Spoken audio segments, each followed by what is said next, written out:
See, Naples and die are the famous words which showcase the richness of Napoli, a chaotic city whose gritty appearance belies the warmth of its residents. This gem in the south of Italy is unapologetically authentic, and it's probably one of the most unique places to visit in Europe. Birthplace of the modern pizza, in this travel guide, we're going to show you Naples' best hidden gems, top attractions, and exactly what makes Napoli so special.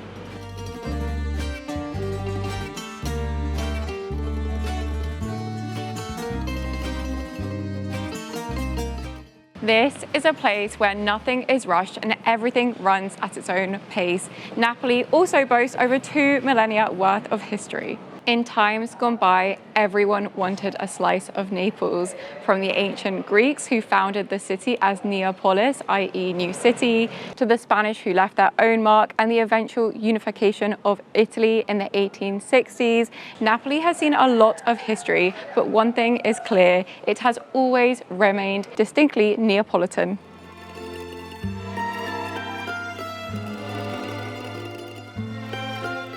When in Naples, you'll want to do as the Neapolitans do, and so we started out our day with a classic local pastry, the sfogliatella.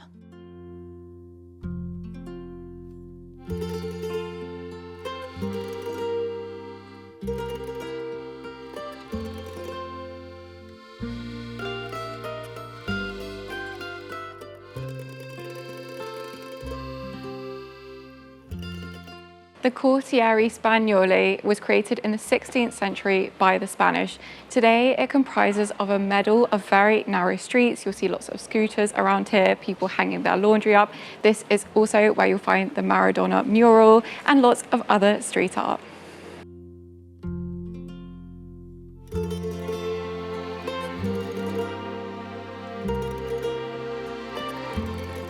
Football is more than just a sport in Napoli.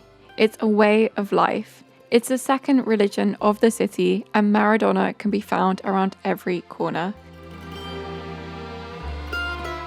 Some of the most famous Maradona highlights in the city include a bar dedicated to him, a larger-than-life mural, and, very close to that, an entire museum dedicated to Maradona.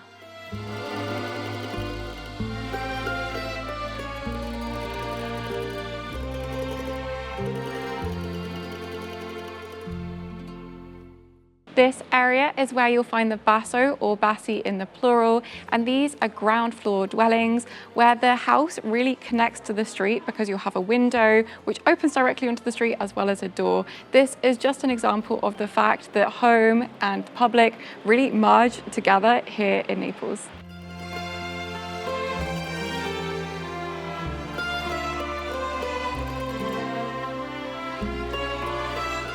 Naples is pretty hilly, and so if you're like me, then one of the first things you want to do in the city is to climb up to a viewpoint to get an idea of how this southern Italian gem is laid out.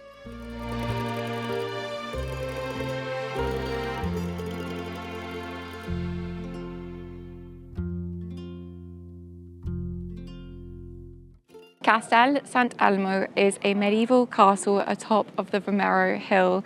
It's now been transformed into a museum which you can pay to visit, but just outside you'll find this amazing viewpoint where you can get a bird's eye perspective of Napoli.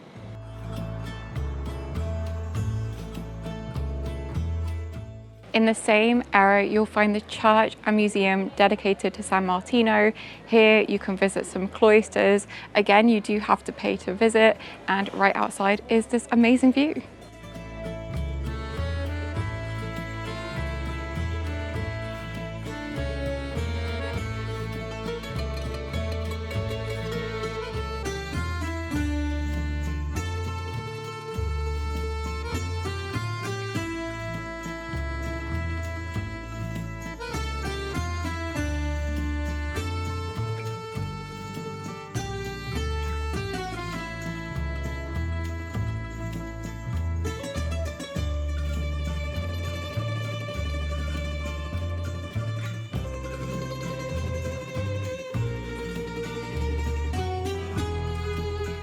When it comes to the culinary scene of Napoli, the truth is that while you can find some of the best food anywhere in Italy, you can also fall into tourist traps.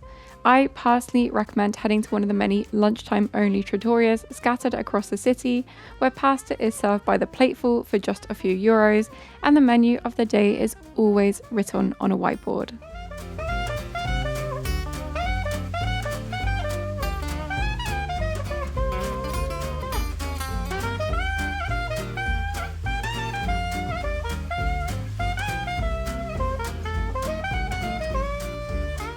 Pignasecca Market is where you can go to get a real slice of Neapolitan life.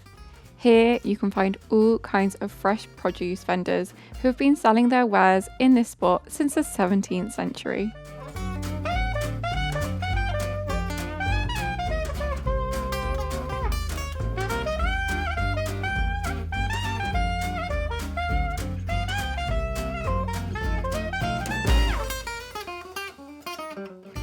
The Piazza del Plebiscito is named for the plebiscite. On the 21st of October 1860, Naples voted to join the unification of Italy, and this square is named for it. The square itself was actually built in the first half of the 19th century and is decorated with rocks from Vesuvius. Today, you can enjoy the square. I think it's over 20,000 meters in size. It's massive. You can also see a number of the rulers in statues on the other side of the square. They represent everything from French rulers to Spanish rulers, and of course, Italy's first king, who's right at the end holding a sword to the air.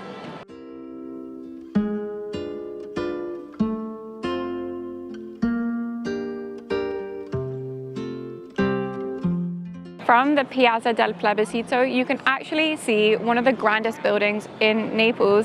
It's the Galleria Umberto I, and this was built between 1897 and 1890 during a period called the Risanamento. It was at this time, after the unification of Italy, that it was decided that grandiose buildings would be constructed all over Naples. This period lasted all the way until World War I.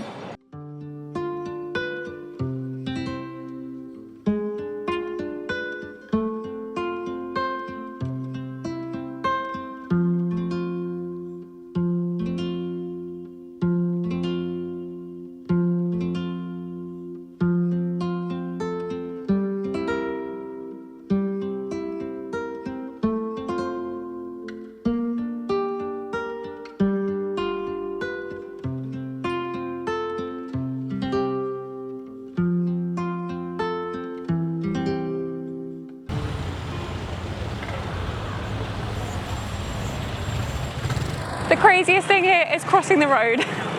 Every time you cross the street here, it honestly feels like you're taking your life into your own hands. There's scooters dodging in and out of people, there's the cars converging, there's no lanes painted on the streets, and we actually have a great view of a pedestrian crossing right from our balcony in our hotel, so I'll show you what it looks like now.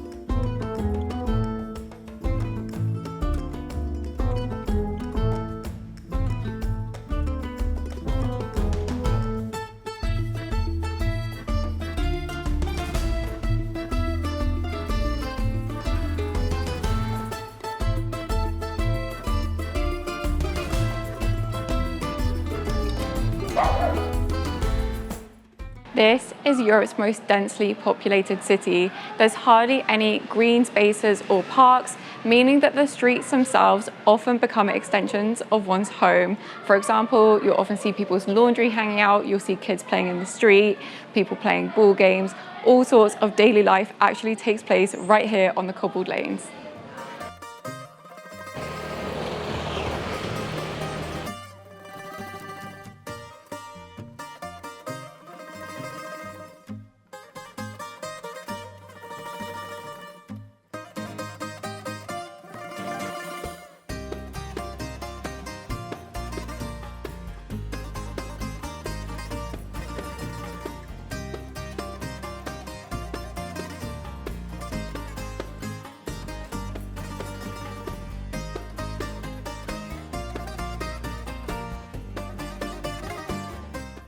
One of the coolest aspects of Naples is that little has actually changed in the street plan here since the ancient Greeks 2,000 years ago. One place you can see this is back in Napoli. This really famous street literally means Naples splitter, and that's because from above it looks like the street is splitting the city in two.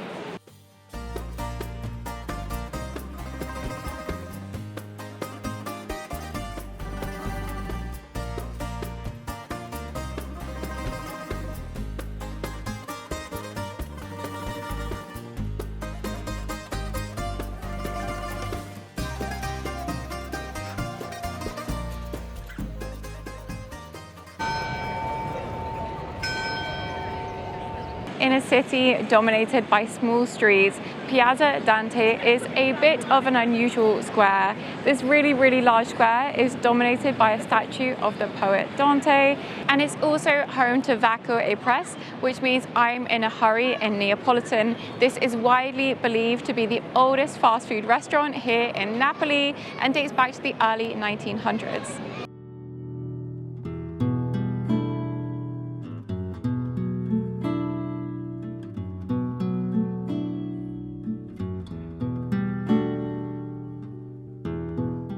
Antica Pizzeria Port Alba is the oldest still in operation pizzeria in Naples. It was established all the way back in 1738 and it's widely believed to be the oldest pizzeria in the whole world.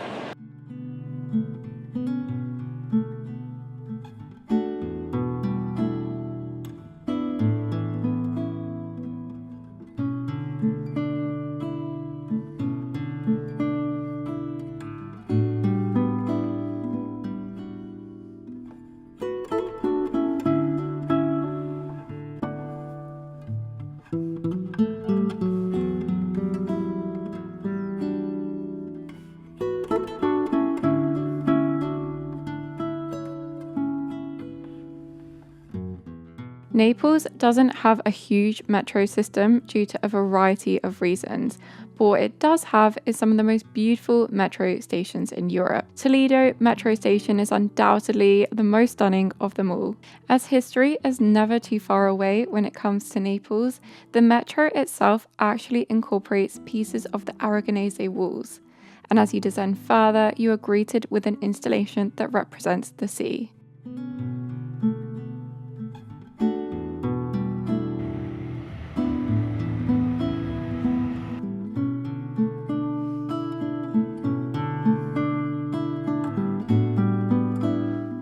We've just headed to a local pastry shop to pick up a sfogliatella. This is also known as a lobster tail, and it's basically really thin sheets of pastry which are warm from the oven still and filled with ricotta.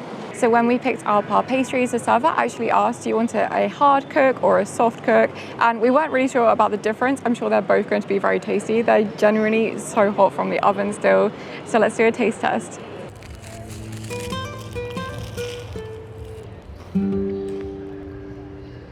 It's so good and really warm.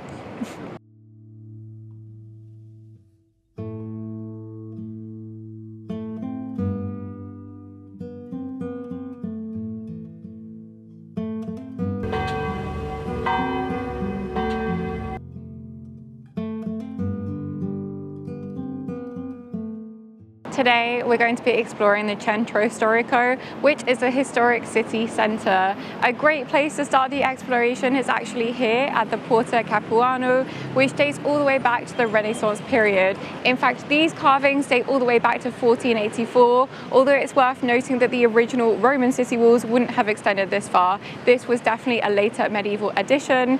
The gate itself is very well preserved and leads us well onto our next destination.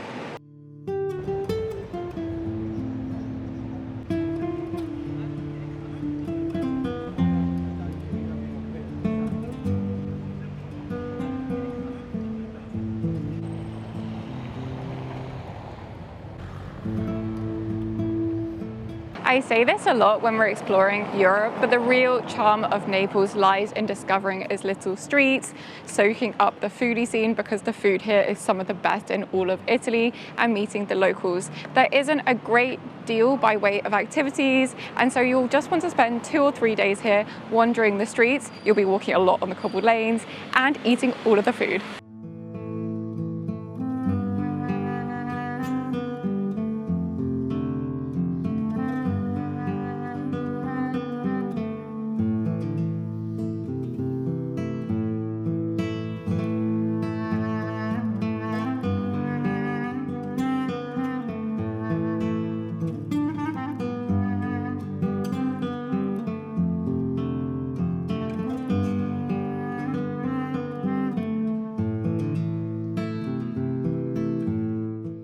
There are over 500 churches in Naples, but the grandest of them all has got to be the cathedral, which sits squarely in the Centro Storico. It's completely free to visit and is officially known as the Cathedral of the Assumption of Mary.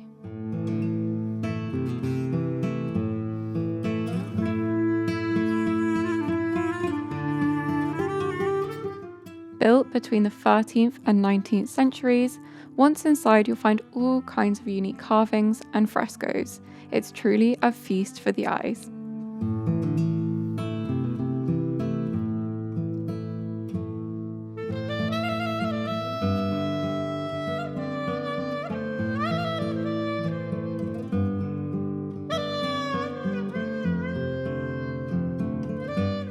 Nearby, the Church of San Lorenzo Maggiore is pretty fascinating, thanks to the fact that the area it now stands on was a thriving centre of Naples during ancient Greek and then Roman times.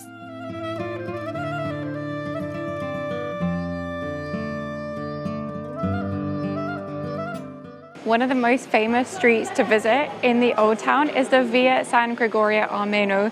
Here it's very famous because all the shops along the street sell nativity sets, and not just religious ones. There are also lots of football figurines. If you come during the daytime, then it's really cool because you can see lots of the artisans working in their workshops at the back of the store.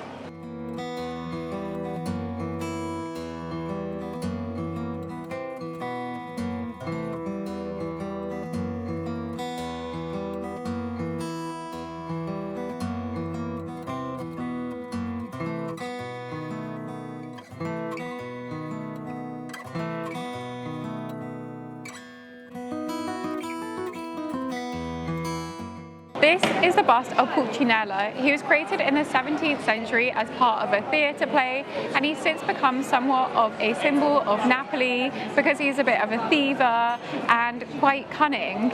Today, this statue stands here in the Centro Storico. It was created in 2012, and it's said to be good luck to touch the nose.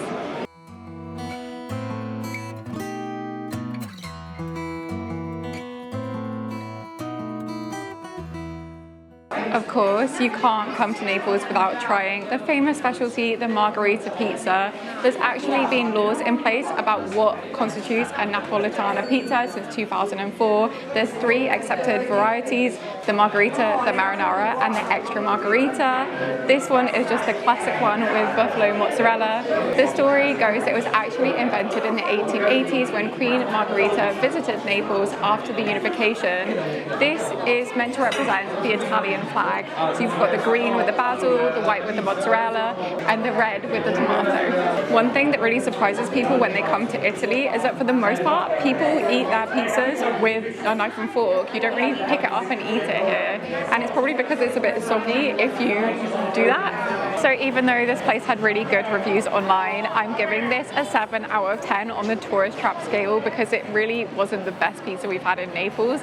The price we paid was also different from what was on the menu, so not great. Luckily, we did actually manage to eat some pretty great pizzas while in the pizza capital.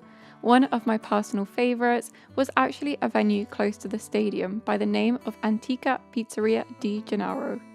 Here we got to see the pizza makers in action, and to be honest, cooking Neapolitan pizza is a real art form in of itself.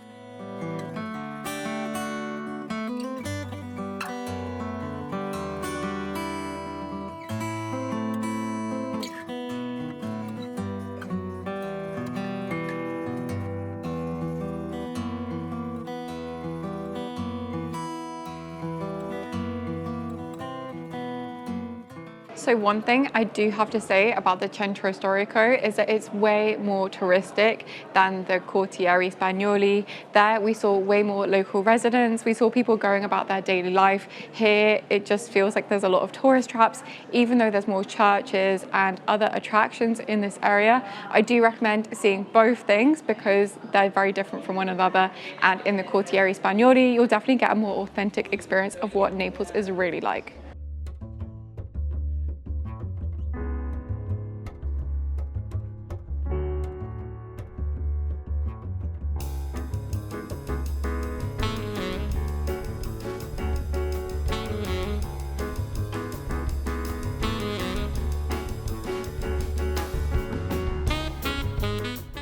Something to know about the coffee culture here is that if you take a coffee at the bar, it's often cheaper than if you just sit down. The other thing to know is that coffees are very, very short, they're very strong, and they're served with a glass of water.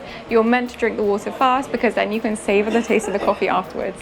The bartender also explained to us that the coffee is very, very hot when it's served, and so in order to cool it down, you have to take your spoon and you put a bit on the rim and then you cool down the coffee a bit, and then you don't burn your tongue when you drink it.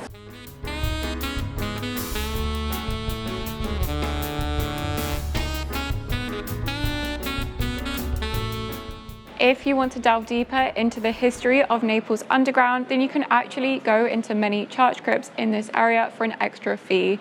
We're now going to show you footage of two churches, the Church of Santa Luciella and the Church of San Filippo and San Giacomo. The story behind these churches is actually quite fascinating. You see, in the 1980s, there was this huge earthquake that meant lots of churches in the area became very dangerous and you could no longer step foot in them. They were abandoned for close to 40 years until an association of private individuals who wanted to bring back the heritage of some of these churches came together and formed an association which came to renovate several of these spaces. I would say that you don't need to visit both of them. Basically, it's €5 per visit, or you can pay €8 to visit both. Unfortunately, in one of the churches, they refused to give us a tour in English or French, even though that is advertised. It was still very interesting, but both churches are very beautiful to look at. And to be honest, the tour we had in the Church of San Filippo e San Giacomo was amazing. Our tour guide was so friendly, and he gave us so much information that I don't think it was necessary to do both.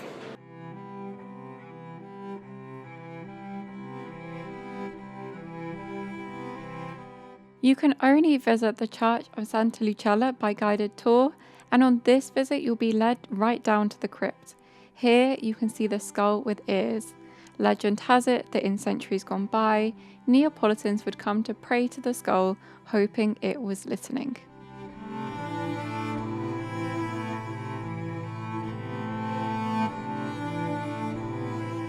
The other church is actually free to the public and you only have to pay to visit behind the scenes. The tour was truly fascinating and we learned all about how the church was originally built in the 16th century to be associated with a nearby hospital for the poor. There are several sections to visit. First, you get to see a closed to the public room where many of the church's treasures are kept. Then, you're led down to the basement where the remains of Roman walls can be seen. Finally, you're taken to the crypt, which was used for burials until the city outlawed burials within its walls for hygiene and safety reasons.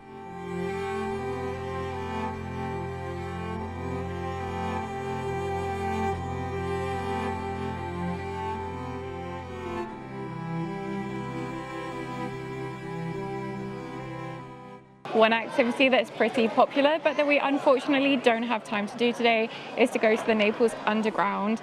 Naples has been quarried since antiquity, when the ancient Greeks went down there to quarry things to build their temples, and during World War II it was then used as a shelter. Today you can go down and explore the history. The tours last for around an hour. There are several companies that do it, but I really don't think we have time and we don't have really the equipment to do the underground justice, so we'll leave that for you to come to Naples to discover for yourself.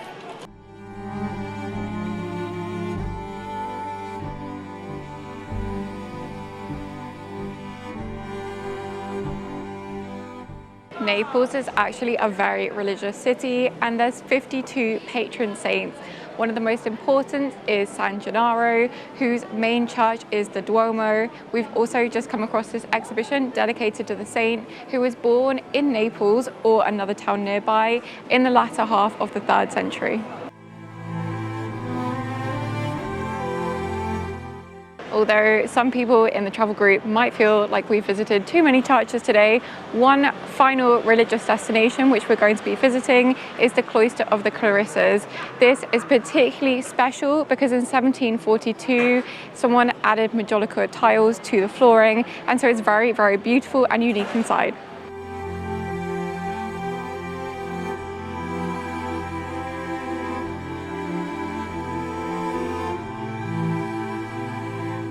The cloister of Santa Chiara is probably one of the most beautiful and peaceful spots in the centre of Naples. It's even better if it's a sunny day, but even if it's overcast like today, you can enjoy the beautiful murals and all of the Majolica tiles. It's also not that busy considering we're right in the heart of the Centro Storico, just off of the Spacca Napoli.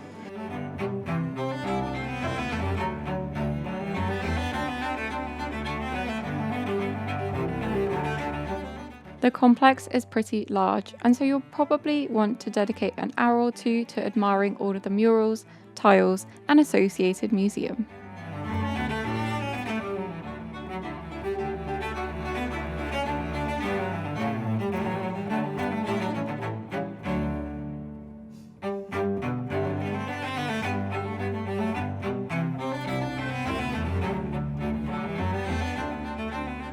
Is pretty good value for money if you come here because it's €7 per person. Not only do you get to see the cloisters, but you get to see these ancient Greek bath excavations and also a museum section.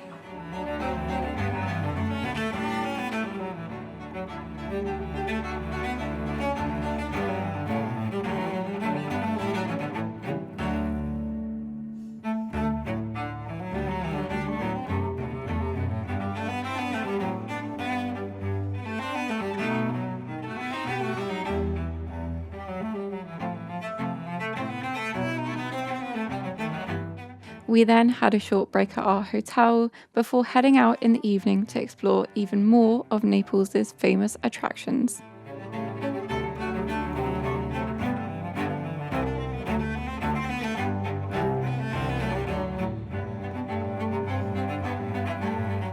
There are two main castles in Naples. The one just behind me is the Castel Nuovo, which means new castle, though it finds its roots in the 13th century. What you see behind me was actually rebuilt during the 15th. Unfortunately, it is temporarily closed. I believe they're building a new metro line right outside of it, but I'm sure it will be all beautiful when it's finished.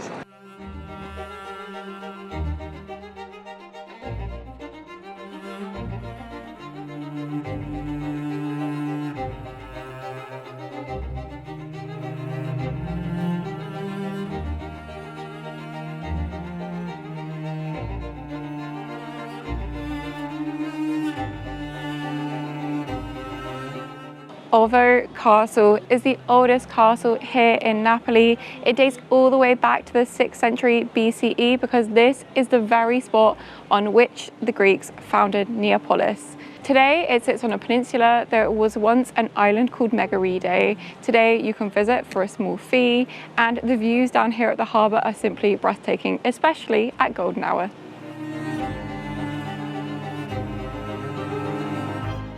When night falls, you can truly get a feel for how large the Bay of Naples is. Naples itself has a population of over 900,000 residents, and at night, if you head to the seafront, you can enjoy thousands upon thousands of twinkling lights.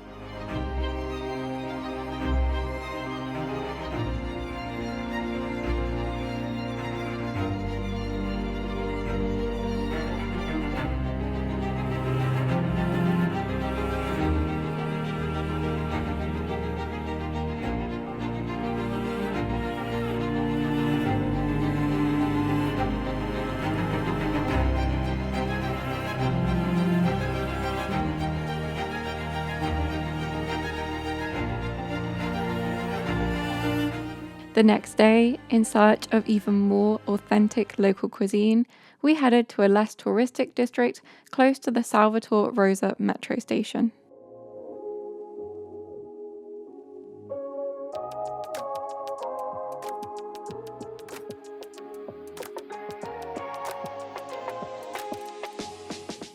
We've come to this trattoria where they don't even have a menu. They just propose a few options of the day. The food looks so good. I just got the pasta tomato. I'm gonna try it.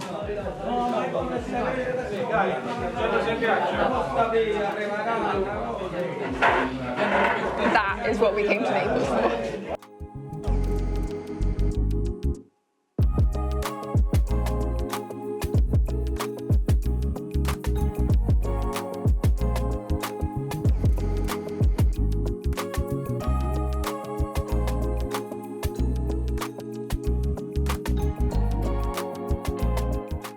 We then spent the rest of the afternoon wandering over to the Vomero district, which is full of trendy bars, cafes, and cobbled lanes.